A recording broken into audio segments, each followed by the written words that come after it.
This week marked exactly 37 years since a group of anti-apartheid activists known as the Cradock Four were murdered by apartheid security police. The families of Fort Calata, Goniwe, Sparrow, Mkhonto and Sicelo, Mhlauli are still fighting for justice. There are calls for Justice Minister Ronald Lamola to appoint an inquiry into the NPA to determine why there's seemingly been inaction over prosecuting Apartheid-era cases, as Andersen reports.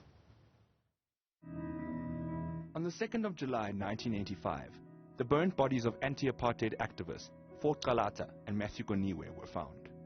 Days earlier, the bodies of Sparrow, Mkhonto and Sicelo, Mhlauli were also discovered.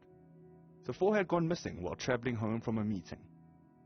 The deaths of the Cradock Four sent shockwaves across the country after a leaked apartheid police document showed an order for the four activists to be permanently removed from the community. 37 years later, Mkhonto Calata, the son of Fort, is still leading the fight for action against his father's killers and those who gave the order. Fort Calata, telling the story of the Cradock Four and what his family did for the community of Cradock, is equally as important. This week, Calata premiered his new documentary film, Thina Sizwe, at the National Arts Festival in Mkhonto. The film looks at the legacy of former ANC Secretary General James Arthur Calata and questions the ANC-led government over the lack of justice for the Cradock Four.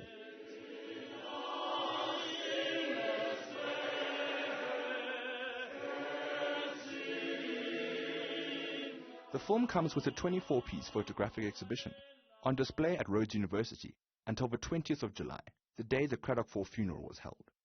I'm trying to obviously put context to the Cradock Four and my father, right? By saying that this was a full-on human being. He wasn't just a person that was killed on this night alongside his friends and his comrades. He wasn't just that political activist guy. Sure, politics consumed a great deal of who and what he was, but it wasn't just that. So will the families of the Cradock Four ever get justice? Calata says he and other family members met with the NPA in June. Another meeting is expected in the next few weeks. And despite the years of delay, the Calata family says they are optimistic and feel the closest they have ever been to justice for the Cradock Four. But while prosecutions may finally be coming, Calata says the ANC government has plenty of questions to answer about investigating Apartheid-era cases. It's time, we think, that Minister Ronald Lamola appointed that inquiry into the NPA, because I think, again, the sooner we know what were the reasons behind these cases and not being investigated, behind these cases being suppressed, the sooner we know those reasons, the better it's going to be for everybody.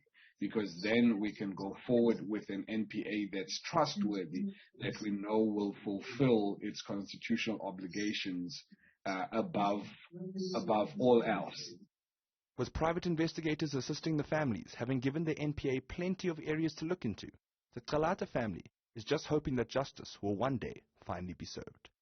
For Newzroom Afrika, Channel 405, I'm Andersen in Johannesburg.